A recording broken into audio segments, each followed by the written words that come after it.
This week on ICN, the stories you should have heard but didn't. NFL cheerleader struck down by flu vaccine, fights back. U.S. attorney goes after website visitor list, but gets a lesson on the law. St. Charles, Illinois hosts a Continental Congress. Al Gore, the first carbon billionaire? A whole new meaning to going green. Those stories and more next on Informed Citizen News.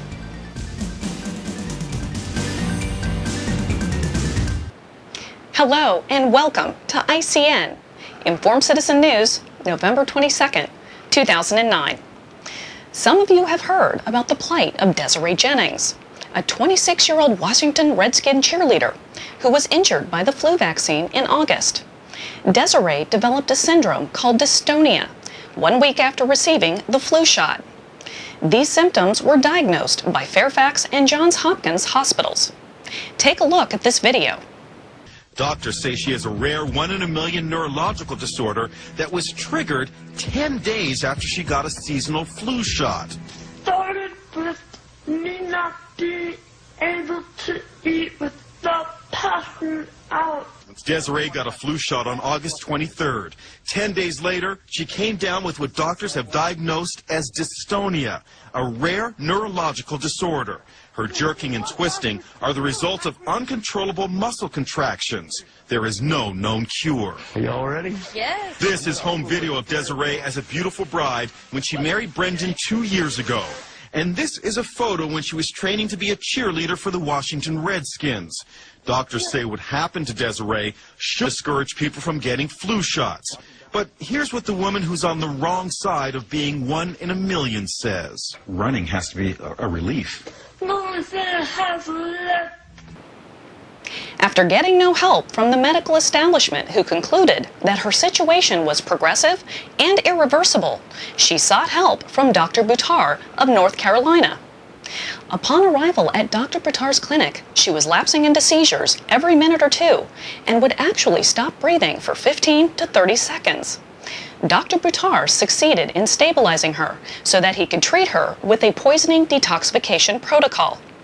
Some of Dr. Buttar's treatments fall outside traditional medical establishment standard practices. The results speak for themselves. Hi everyone, this is Desiree Jennings. I want to give you a quick update on my health status so far. I've been receiving treatment and doing very well. A lot of things have started to come back, and we're hoping that more things will improve over the next few days and weeks. 36 hours of intravenous solutions, including chelating agents, antioxidants, nutritional support, and nature-based antiviral compounds, have resulted in a stunning and amazing turnaround. Desiree's symptoms were greatly reduced from when first carried into Dr. Buttar's clinic. She has a long road to go, but she and her doctor expect a near full recovery. U.S. Attorney Tim Morrison subpoenaed an independent news site, ordering it to provide details of all reader visits for June 25, 2008. The grand jury subpoena also required the Philadelphia-based Indymedia website not to disclose the existence of this request unless authorized by the Justice Department.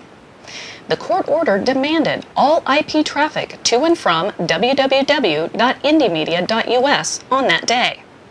It instructed the ISP to include IP addresses, times, and any other identifying information, including email, physical addresses, registered accounts, and readers' social security numbers, bank account numbers, credit card numbers, and so on.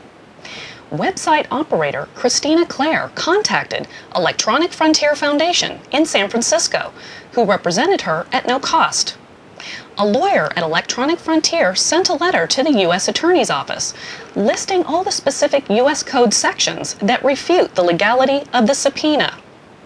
The letter concluded with, "Ms. Clare requests that you immediately withdraw the subpoena, which seeks documents that Ms. Clare does not possess, has not been properly served, and lacks statutory authority." The letter was CC'd to the FBI because of the potential violation of Ms. Clare's constitutionally protected rights. 3 weeks later, the U.S. Attorney responded in a one-sentence letter that stated, "The subpoena in question has been withdrawn."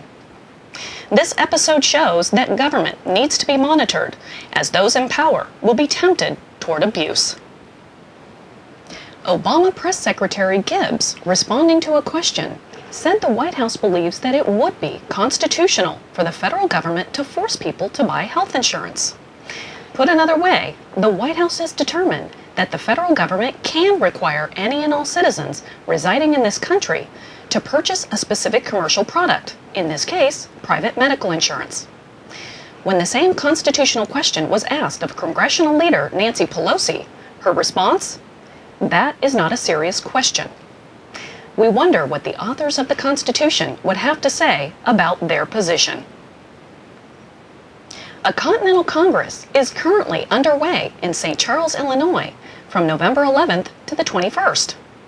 The purpose of this Continental Congress 2009 is to determine a legal and peaceful means to stop the violations of the Constitution of the United States of America and to restore constitutional governance. The Congress had no prescribed outcome, but was left to the delegates to determine during deliberations.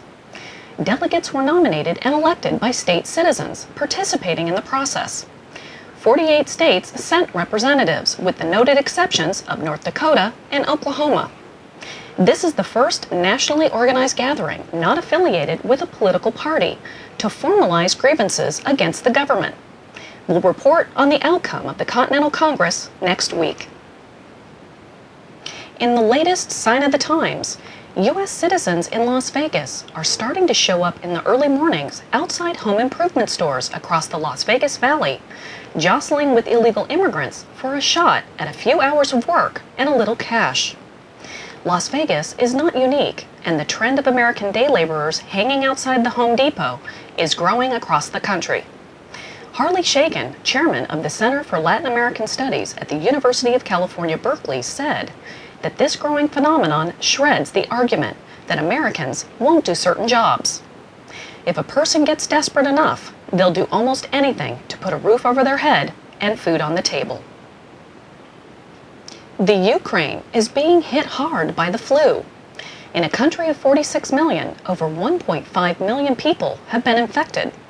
There is concern that what they are experiencing is a mutation of the H1N1 virus that attacks the lungs and what doctors claim deconstructs them. The virus is still in British labs for confirmation, so the exact strain is unconfirmed. Reports have indicated that this strain attacks the lungs and the victim bleeds uncontrollably and suffocates. At this point, there is no confirmation that the Ukrainian flu is different from the H1N1. Ukrainian media is quite sensationalistic since they obtained independence, and it is difficult to ascertain the accuracy of reporting coming out of the country. Al Gore, the first carbon billionaire? He says he's putting his money where his mouth is. Critics claim that he lobbies government to set high environmental standards while investing in the few companies who can meet the new government requirements. Gore scoffs at the conflict of interest accusation, but as a partner in the famed Silicon Valley venture firm Kleiner Perkins, he stands to make tens of millions. When Gore left his government office in 2001, he listed his net worth at about $2 million. 8 years later, Gore single-handedly made a $35 million investment in Capricorn Investment Group, a private equity fund. Gore brings a whole new meaning to going green. As banks tighten lending standards and hoard cash for the economic troubles ahead, new businesses are stepping in to fill the void. Peer-to-peer lending, or P2P, is becoming increasingly popular. P2P websites link lenders lured by high interest rates with borrowers who need money for everything from home repairs to college tuition to debt consolidation. P2P lending increased from $650 million to $3 billion in 1 year and is expected to almost double again in the next year. The free market at work. Let's get America informed, so please send our link to your friends and family. Here's wishing you a very happy Thanksgiving. From all of us at Informed Citizen News, have a great week.